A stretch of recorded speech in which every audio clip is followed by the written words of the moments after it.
They forced humanity out of the galaxy, so we locked the gates behind us. The chamber smelled like recycled air and old politics. Ambassador Yara Chen had spent 11 years learning the smell of every alien deliberation hall from Kepler Station to the Syndicate's rotating ring world above Arcturus. They all smelled the same, antiseptic, slightly ionized, with a faint biological undertone of species who breathed different ratios of nitrogen and oxygen and something the translators never bothered to name. She sat in the observer's gallery of the conclave floor, surrounded by humans in dress uniforms who were pretending, very professionally, not to be afraid. Below them, 700 delegates from 41 recognized civilizations occupied crescent-shaped tiers that descended toward a central dais.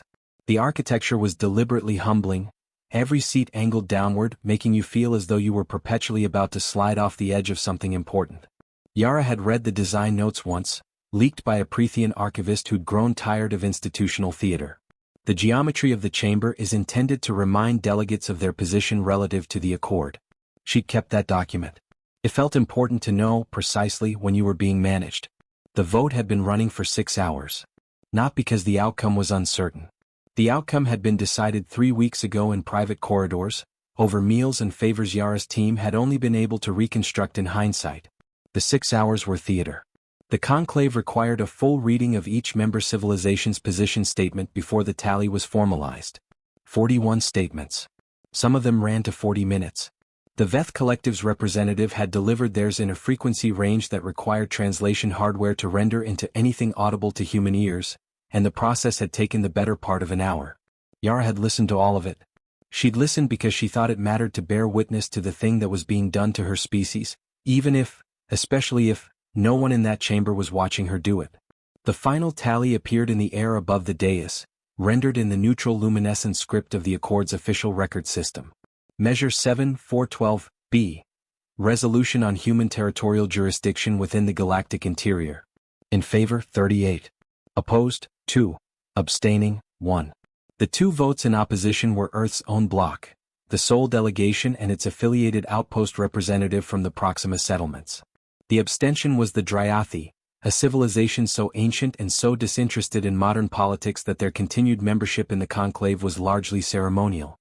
Their representative, a being who had been alive longer than humanity had been using written language, had not looked up from whatever it was contemplating on its personal display for the entirety of the session. The measure passed.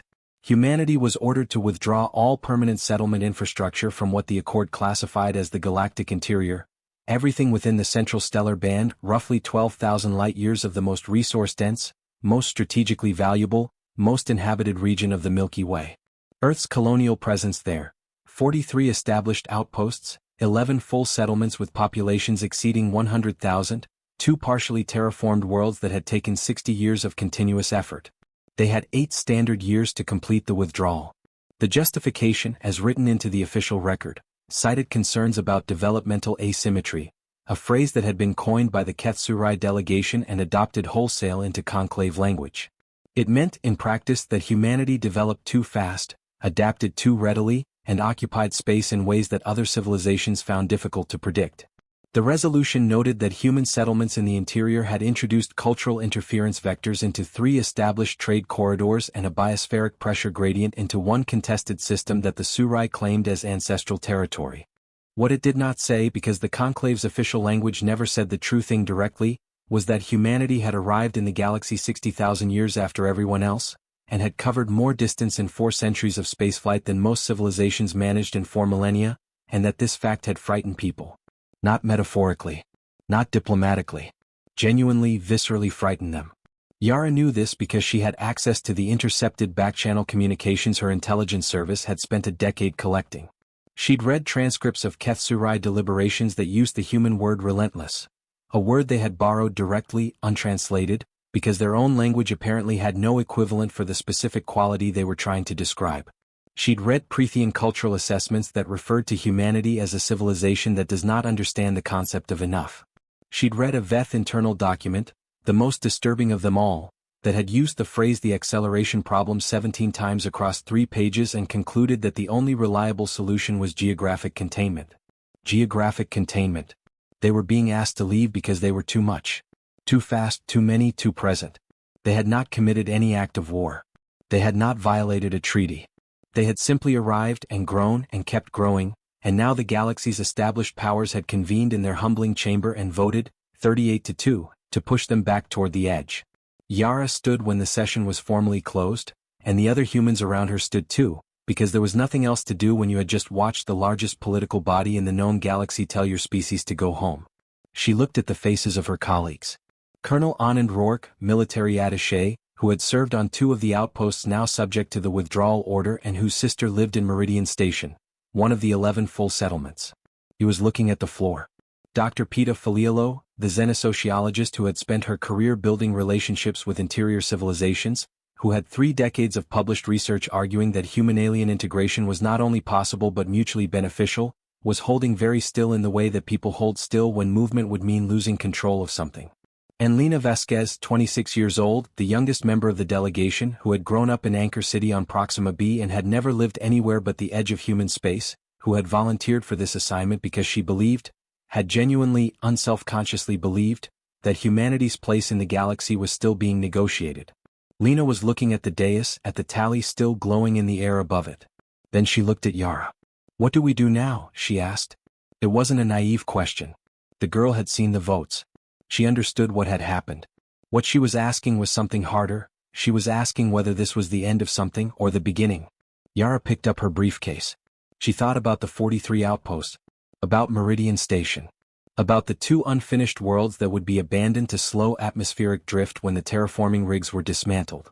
She thought about the geological survey teams, the biologists cataloging ecosystems that no one else had bothered to map, the children who had been born on stations that they would now be told were not theirs. She thought about what 12,000 light-years of galactic interior looked like from the outside. And she thought about doors. "We comply," she said. "And then we get to work." She didn't elaborate. There was nothing more to say inside a room that was still recording. The evacuation of Meridian Station took 14 months. Not because it was complicated technically. Meridian had been built in phases over 30 years and its architects, who had all been optimists, had designed every module with the assumption that it would someday be expanded, not disassembled. The deconstruction crews discovered, very quickly, that taking apart something built to grow was a different engineering problem than building it had been. Joints that were designed to accept additional mass resisted separation. Load-bearing structures that had been integrated into the station's geology. Meridian was semi-embedded into a nickel-iron asteroid, using the rock itself as thermal mass and radiation shielding, couldn't simply be unbolted and shipped. Director Hannah Solis, who ran the Bureau of Colonial Affairs Withdrawal Coordination, described it in her daily reports as performing surgery on something that wasn't designed to survive the operation. Her superiors in Geneva appreciated the metaphor. They did not have better solutions. Yara read those reports from an office in New Nairobi, where she had been reassigned after the conclave session to run something that officially didn't have a name yet. It was listed in the UN's internal directory as Special Projects, External Affairs Division, which was the bureaucratic equivalent of a blank wall. She had 3 staff members, 2 of whom had been seconded from the intelligence service, and a budget that was officially modest and unofficially not. She read everything. The withdrawal logs. The population transfer schedules. The asset inventories being compiled by teams who were doing the difficult, humiliating work of placing a value on things that had been built with the assumption they would never need to be valued, only used. She read the protest filings too. The settler communities on the 11 affected stations had organized within 72 hours of the resolution passing. They were not violent protests. The communities tended to be composed of people who had self-selected for long-duration patience, people who were used to waiting and working and not expecting immediate results. But they were relentless. Petition signatures in the tens of millions. Legal challenges to the conclave's jurisdictional authority filed simultaneously in 17 different national and interplanetary courts.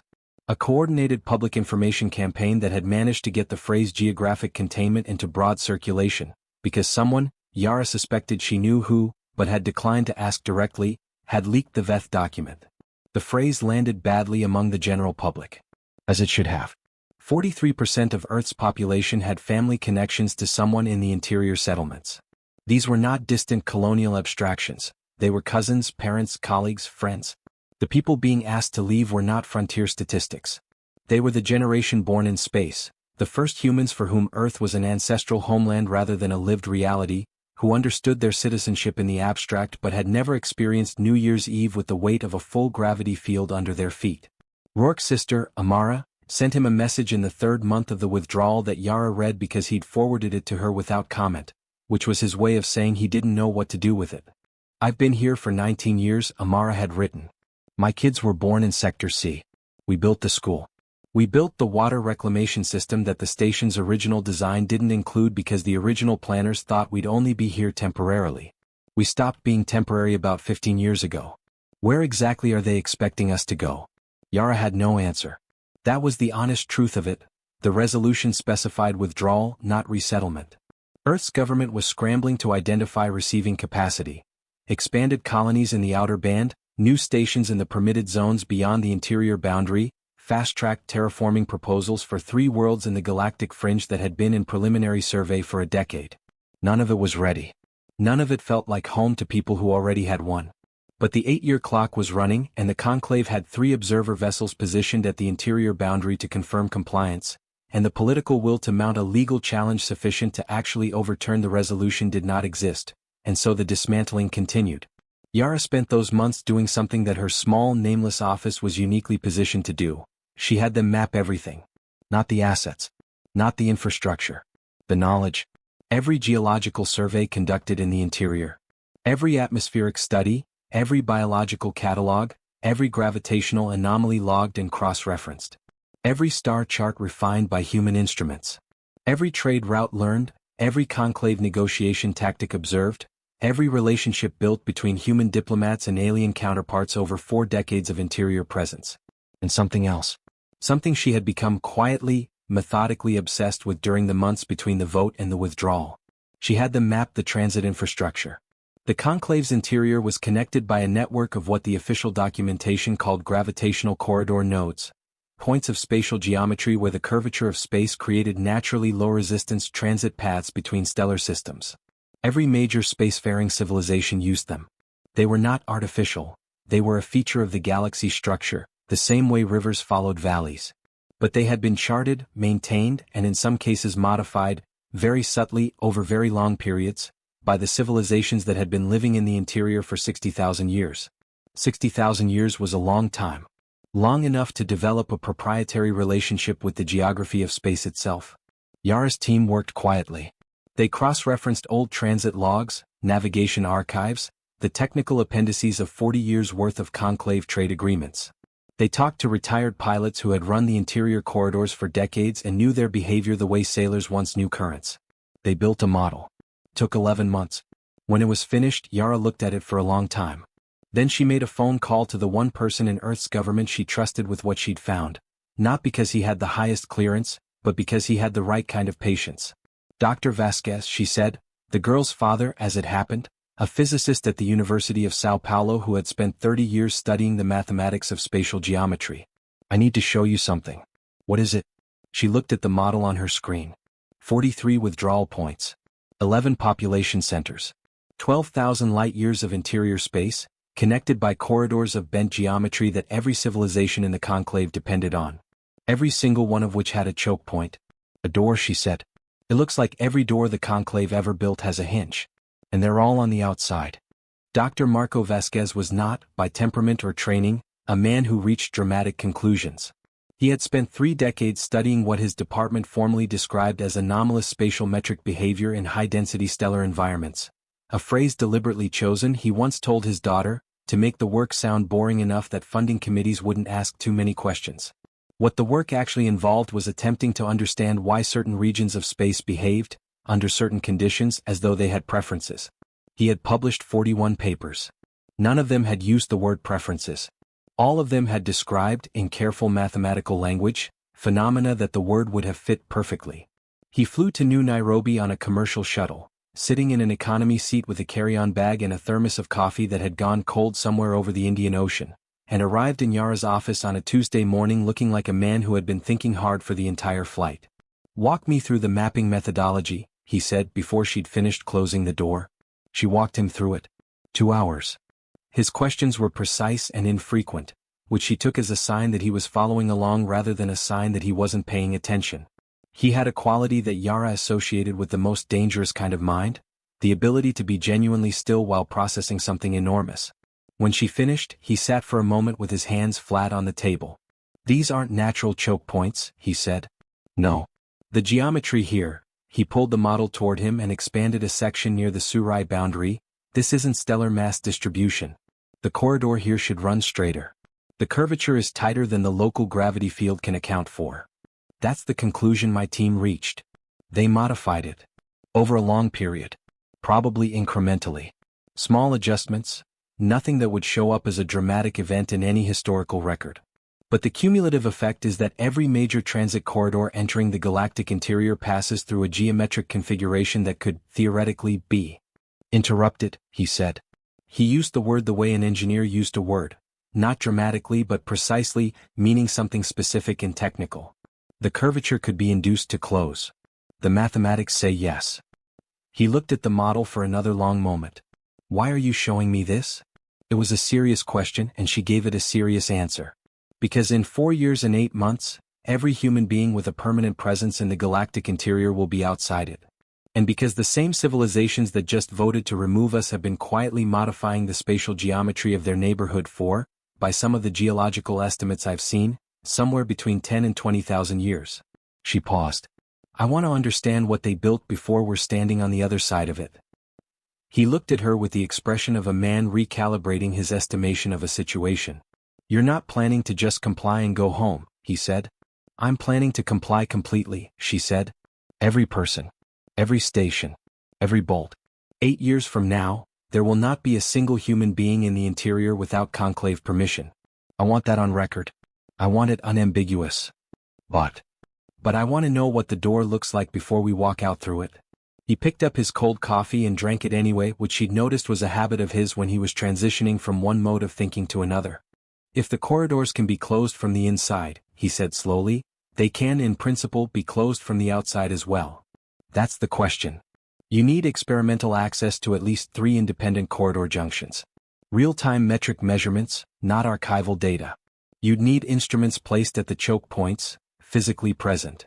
The withdrawal gives us cover for 3 years of active transit through every corridor we're vacating. Equipment movements, personnel transfers, final survey operations. No one is going to find it unusual if human vessels are running those routes. He set down the thermos. You've already started, he said. I started the day after the vote, she said. I just needed someone who could tell me if the mathematics were right. He looked at the model again. His daughter's generation, the one born in space, the ones being told to leave, had grown up understanding the galaxy as a place they inhabited. His generation had grown up understanding it as a place they were trying to reach. He understood, in the quiet way he understood most things, that what Yara was describing was neither revenge nor rebellion. It was something older than both. Something that predated politics. Know the place you're being removed from better than the people removing you. The mathematics are right, he said. What do you need me to do? She slid a thin folder across the table. It had no header, no classification markings, no document number. I need you to design an instrument, she said, that we can leave behind without anyone noticing. Something that reads metric curvature in real time and transmits the data on a frequency that looks like background noise. He opened the folder. Read for a moment. This is passive, he said. Yes. It doesn't interfere with the corridors. Not remotely. It just listens. For now, she said. Yes. He closed the folder. Picked up his carry-on bag. He'd never put it down, she noticed. He'd come in already prepared to leave quickly, or stay indefinitely. I'll need a lab, he said. You have one. 3rd floor. The team thinks they're building navigation calibration tools for the withdrawal fleet. Are they wrong? She considered the question. They're not wrong, she said carefully. They just don't have the full context yet. He nodded, with the particular economy of movement that characterized people who had spent their careers working in careful, patient increments toward things that took a long time to become visible. 4 years and 8 months, he said. Give or take. That's not very long. No, she said. It isn't. But the conclave has been modifying those corridors for 20,000 years and apparently felt no urgency about it. I think they've made some assumptions about our pace. He almost smiled. The acceleration problem, he said. She looked up sharply. You've read the VETH document. My daughter sent it to me, he said. The night of the vote. He walked out and she turned back to her model. 43 withdrawal points, 11 population centers, 12,000 light-years of space being systematically vacated by a species that, according to the Veth Collective's internal assessment, did not know when to stop. Good, she thought. Let them believe that. The last human to leave Meridian Station was a 12-year-old boy named Cale Solis. He was the director's son, which meant Hannah Solis had stayed until the operational decommissioning was complete, and because she'd stayed, Cale had stayed, and because he was 12 and stubborn in the particular way of children who have grown up in environments where stubbornness is a survival trait, he had insisted on being the last one through the airlock. His mother had argued. He had made the case, with considerable precision, that someone should witness the final closure as an act of respect for what the station had been. He'd read about military retreats in his history coursework, about how the last soldier across a border traditionally performed some act of acknowledgement, a salute, a spoken word, a moment of formal recognition that a thing was ending. Hannah, who was exhausted in ways she couldn't have catalogued if asked, had looked at her son and thought that he was probably right, and that she was not going to be the one who told him otherwise. The station, stripped of its population and most of its equipment, was not the place he'd grown up in. The corridors were right. Same angles, same distances, the muscle memory of 12 years guiding him through passages he could have navigated in the dark, which he occasionally had during power drills. But stripped of furniture, plants, the accumulated domestic archaeology of 200 families living alongside each other, the corridors were just geometry. Shapes without meaning. He walked to the observation bay on section C7.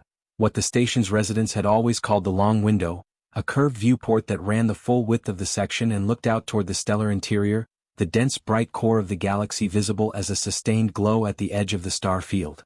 He stood there for a while. Then he put his hand on the viewport, which was cold in the way that things are cold when they haven't had human warmth near them in a long time, and said, "I'll remember this." Not as a promise to anyone. Just as a fact. He was 12, and the station had been his world, and worlds deserved to be remembered by someone.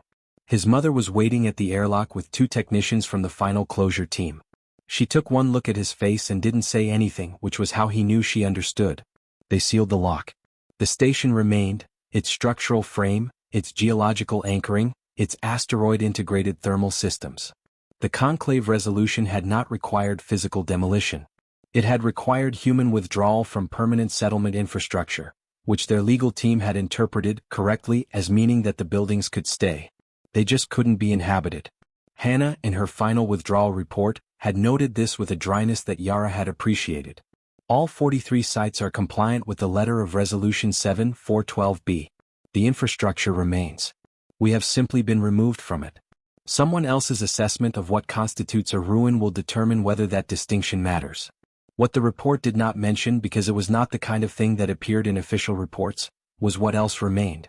In the asteroid rock beneath Meridian's foundation, shielded by 40 meters of nickel iron and the station's own residual electromagnetic signature, something was listening.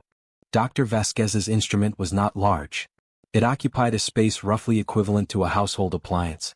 It had been installed during the final survey operations, logged officially as geological monitoring equipment, decommissioned in situ per environmental protocols, and no one in the conclave observer delegation had found reason to question it, partly because the documentation was impeccable and partly because the instrument did not do anything dramatic. It did not transmit on any frequency that a routine scan would flag. It listened to the shape of space and sent what it heard as a modulated ripple in the background emission signature of the asteroid's natural radioactive decay, a signal so quiet it would take a system specifically designed to look for it to find it.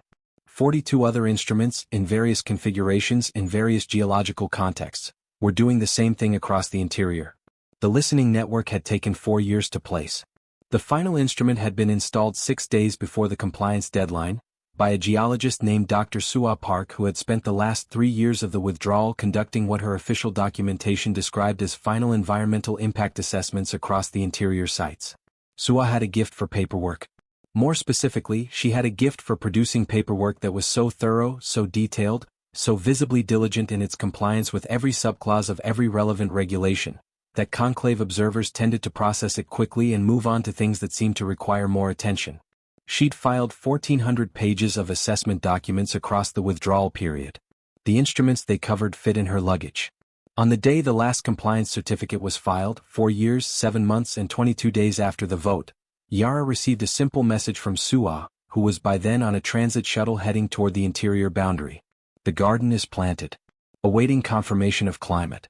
Yara read it in her office. which had grown considerably less modest in 4 years. Special Projects, External Affairs Division, had been formally restructured twice. It now occupied an entire floor of the UN's new Nairobi complex and had a staff of 81 people, most of whom believed they were working on long-range colonial planning for the post-withdrawal outer band settlements. Some of them were. She walked to the window. New Nairobi at midday, heat shimmer off the solar array fields, the high white bulk of the East African Space Authority's logistics hub visible at the horizon, a shuttle rising on a clean column of vapor toward the transit station in low orbit. Earth looked, from this window, like a civilization that knew its place. Good, she thought again. Let them believe that too. She sent one message back, confirmed. Water when ready. Then she opened a different file, one she'd been building for 3 years, one that had no name yet because naming it felt like tempting something, and looked at what 42 listening posts and 11 months of continuous spatial metric data had told her about the architecture of the door that had been closed in humanity's face.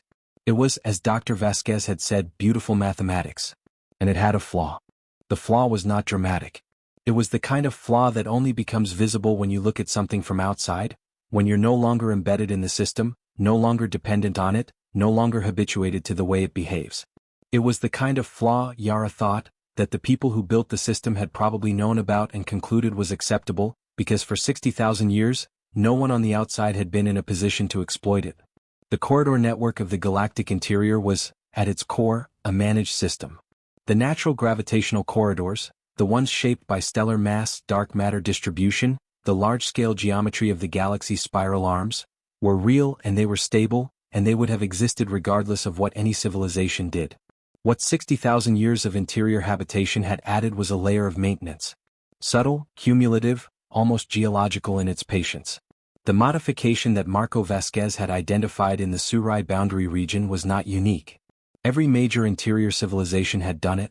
Every one of them had, over thousands of years, shaped the transit corridors that ran through their territory in ways that made the corridors more reliable, more efficient, and, incidentally, almost certainly not incidentally, more dependent on continued management. The corridors didn't close automatically when the management stopped. That wasn't the flaw. The flaw was the assumption embedded in the architecture, that management would always come from inside. The choke points were designed to be operated from within the interior. Every mechanism that could alter corridor geometry, every engineered curvature node, every stabilization structure, every point at which the natural geometry had been supplemented with something artificial, was accessible from the interior side of the boundary. You could close the door from inside the room. What the architects had not considered or had considered and dismissed, was that someone standing outside might develop the ability to interact with the corridor geometry from the exterior. Because for 60,000 years, no one standing outside had been capable of it. Humanity had been doing spaceflight for 4 centuries. The listening network gave Yara and Marco something more valuable than a map. It gave them a model. Real-time metric data from 42 points across the interior, transmitted quietly through the background noise of asteroids and the residual decay signatures of decommissioned station infrastructure, had allowed them to build the most precise characterization of interior corridor geometry that any exterior party had ever possessed. They knew where every choke point was. They knew how each one had been modified. They knew what the modification responded to, what inputs, what geometry, what mass configuration at the boundary would interact with the engineered curvature in a way that the engineers had not designed for because they'd never needed to design for it.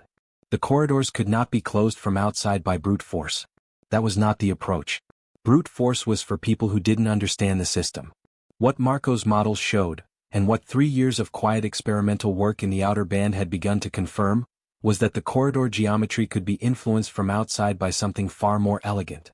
The natural corridors, the ones that existed independent of any engineering, extended beyond the interior boundary. They were continuous. The galaxy's geometry didn't stop at a political line.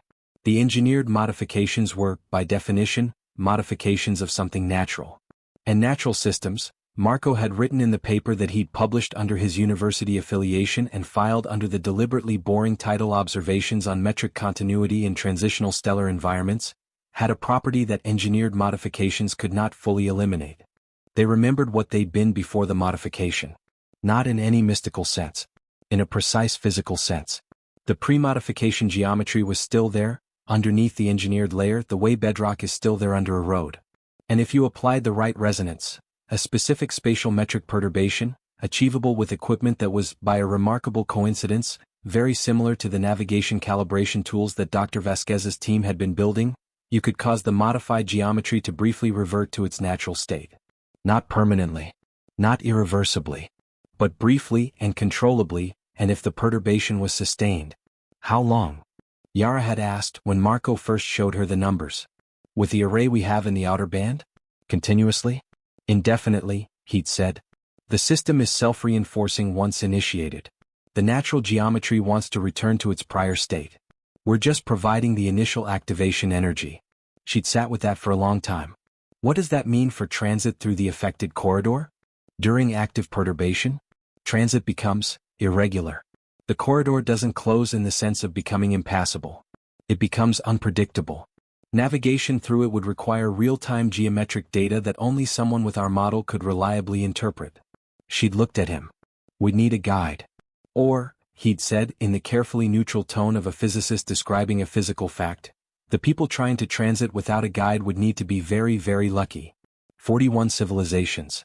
38 of whom had voted to remove humanity from their neighborhood. Those 38 civilizations conducted an estimated 600 million individual transit journeys through interior corridors every standard year. Trade, communication, diplomatic travel, cultural exchange. Everything that made the interior, the political and economic center of the galaxy's inhabited region, ran on those corridors. Yara had not, at any point in the 5 years since the vote, entertained the idea of acting precipitously. She was not building a weapon. She was not constructing a threat. She was mapping a geography that her species had been evicted from, and in doing so, she had discovered that the people who evicted them had built their home on a foundation that had a property they'd never bothered to fully examine. It was not her fault that the property existed. It was not her fault that she was the first person in a position to notice it. She wrote a document. It had 12 pages and 3 appendices. She wrote it herself, without staff assistance, on a system that was not connected to any external network. She marked it for discussion, internal use only, and gave it no classification beyond that, because formal classification created paper trails and she was not yet ready for paper trails. The document's title was simple: Options for Graduated Geometric Influence on Galactic Interior Transit Infrastructure, a Preliminary Assessment. She read it once, front to back, to confirm it said what she intended it to say. Then she requested a meeting with the Secretary General of the United Nations, the Director of the Earth Colonial Authority, and the head of the Seoul Defense Council. She told her assistant to mark the meeting as Colonial Policy Review, Outer Band Resettlement Planning. Standard. Routine. The kind of meeting that appeared on these schedules twice a month. She did not tell her assistant what the meeting was actually about. The people she was meeting with would understand it when they read the 12 pages. And then, for the first time in 5 years, the decision would stop being hers alone. The meeting lasted 4 hours. No one raised their voice. That was the thing Yara remembered most clearly afterward. The profound, sustained quiet of it, the sense of 4 people sitting with something that had the mass of a geological event and trying to hold it still long enough to examine it rationally. Secretary General Adriana Osei had read the document once, in the first 15 minutes, then set it face down on the table and looked at the window for a long time before speaking. "You're describing a deterrent," she said. "Yes," Yara said. "Not a weapon. The distinction matters. A weapon is used. A deterrent is understood. The distinction may not survive contact with the conclave's interpretation. The conclave," Yara said, "does not need to know it exists." That was the part that took 3 of the 4 hours to resolve. Not whether the capability was real. Marco was present for that portion, and his answers to the director of the Colonial Authority's technical questions were so precise and so grounded that skepticism dissolved inside 20 minutes. Not whether it was ethically defensible. The head of the Seoul Defense Council, Admiral Priya Nkosi, had spent her career in the practical ethics of deterrence theory and concluded, with the brisk efficiency of someone who had made similar judgments before, that the construction of a defensive capability in response to a hostile geopolitical action was justified by established precedent. The 3 hours were about sequencing. About what came first and what came second, and what conditions had to be met before anything was activated, and what activated actually meant in this context. They argued about graduations. About signals.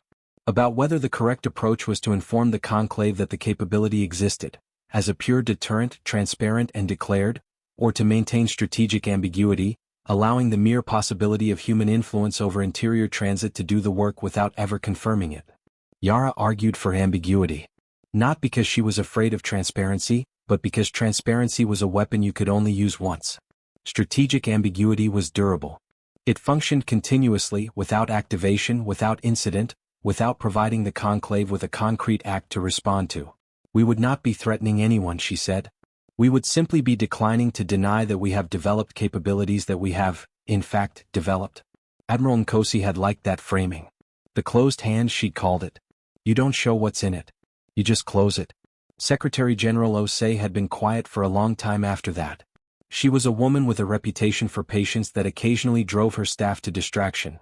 She was capable of sitting with a question longer than most people could sustain attention, turning it over, examining it from positions that weren't immediately obvious.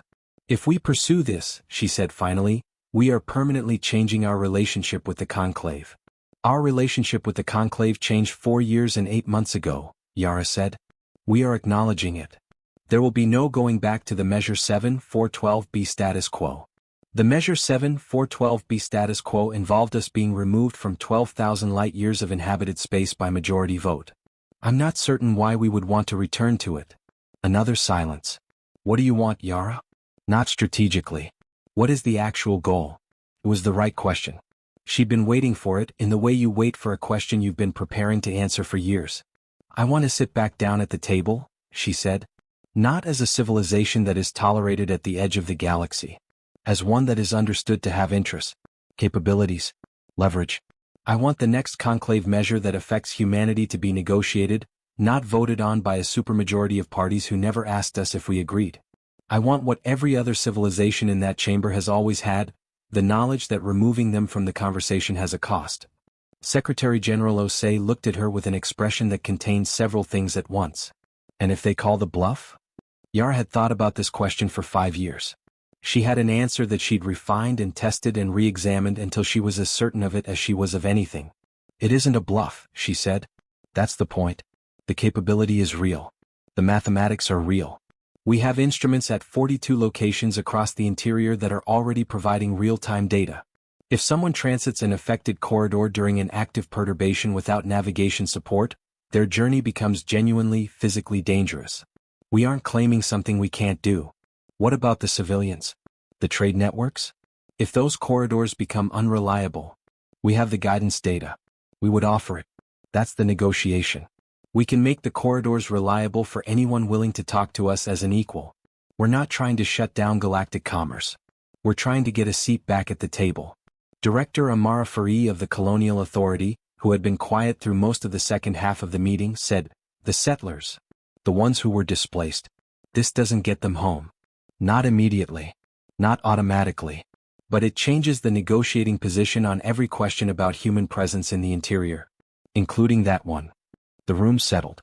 The decision was not made that day. Decisions of this weight weren't made in single meetings.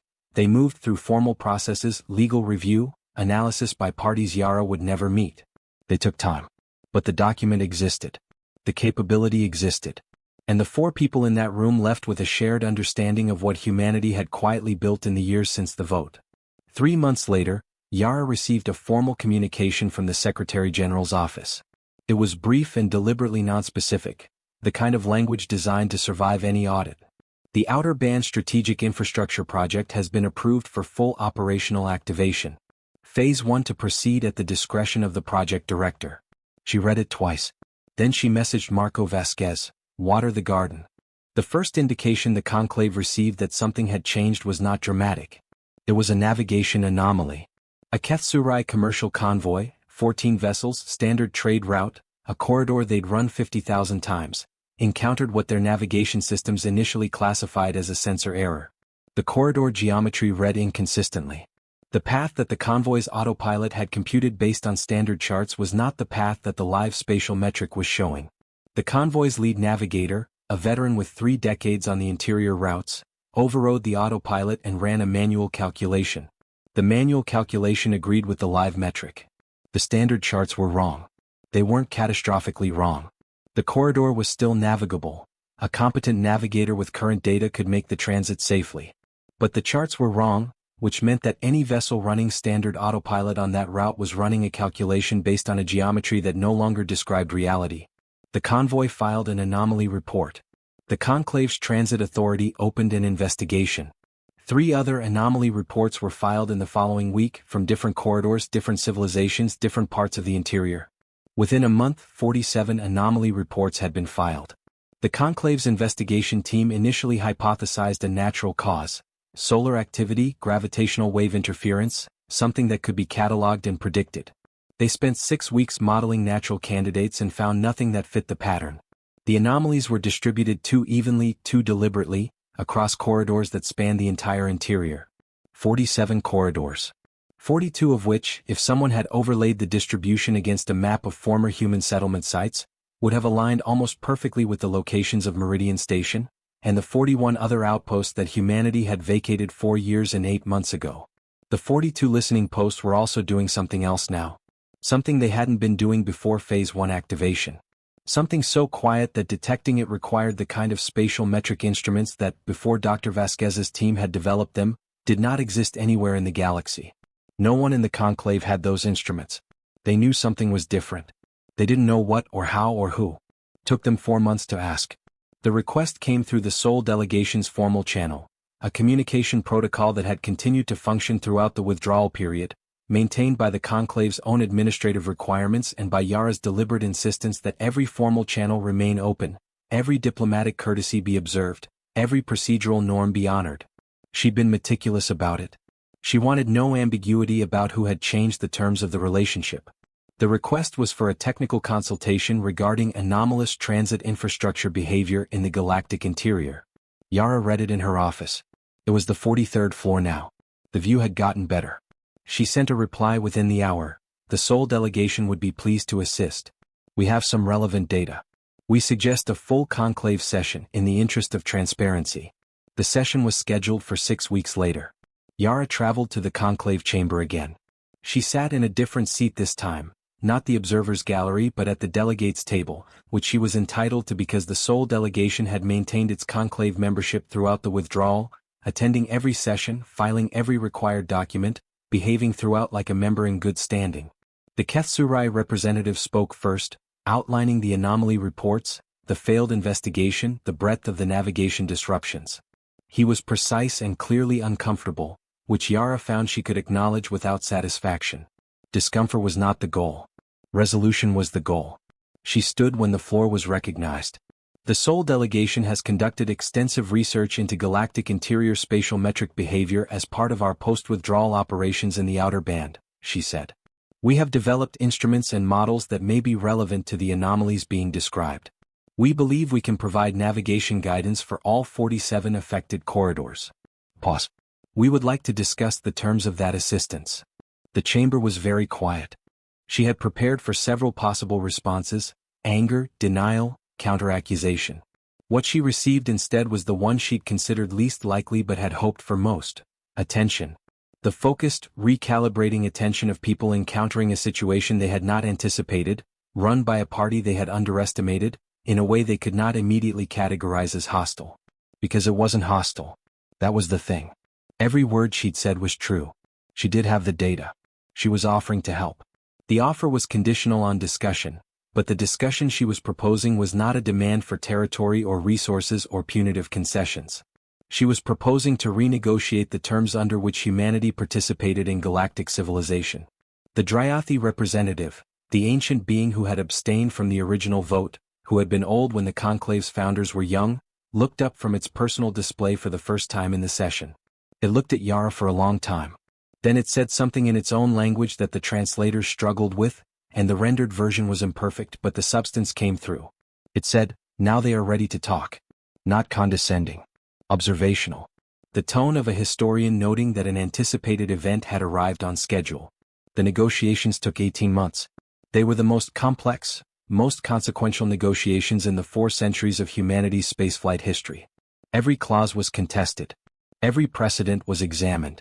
The conclave's political architecture was not designed for the situation it found itself in. It had protocols for admitting new members, for resolving territorial disputes, for managing trade conflicts, but nothing for the specific question of what do you do when a civilization you expelled has developed capabilities that you need and are now sitting across the table asking to be treated as an equal. They improvised. as civilizations did when the alternative was worse. The final agreement restored human settlement rights in 14 of the 43 original interior sites, with a negotiated framework for expansion over 30 years. It established a joint navigation authority with human co-leadership. It created, for the first time in the conclave's history, a formal review mechanism for measures affecting any member civilization that required consensus rather than majority vote, a provision that the Dryathi had supported from the first draft, with a patience that suggested they'd been waiting for someone to propose it. Resolution 7-412-B was not reversed. It was superseded. The language mattered. The first settlers returned to Meridian Station on a Tuesday morning in November. The same month, Yara noted that she'd first walked into that conclave chamber in the observer's gallery. It was a small group, 23 people, a site assessment team officially. Kale Solis, 16 now, was not among them. He was in school on Proxima B. His mother sent him a video. In the video, Hannah Solis walks through corridor C7 and stops at the long window. The station is cold, stripped, still carrying the particular silence of a place that has been uninhabited for years. The stellar interior glows at the edge of the star field, unchanged. She puts her hand on the viewport. "We're back," she says. Not to anyone in particular. To the station maybe. To the record. Then she turns and starts writing notes for the reconstruction crew. In New Nairobi, Yara Chin read the final settlement report and then sat for a while doing nothing in particular, which was a thing she'd gotten better at over the years. The Veth Collective had sent a diplomatic communication 2 weeks after the navigation agreement was signed. It was formal, correctly worded, containing the correct acknowledgments. At its center, almost buried in procedural language, was a phrase that she suspected had cost its author considerable effort to include. It described humanity as a civilization demonstrating mature integration of strategic patience with developmental capacity. She had forwarded it to Marco Vasquez with no comment. He had replied with 2 words, "About time." She looked out the window. The shuttle rising on its column of vapor toward orbit. Earth, patient and warm and humming with the particular energy of a species that had been, as the Veth once noted, constitutionally incapable of understanding the concept of enough. Good, she thought for the last time, because there was no longer a need to think it quietly. Let everyone know that.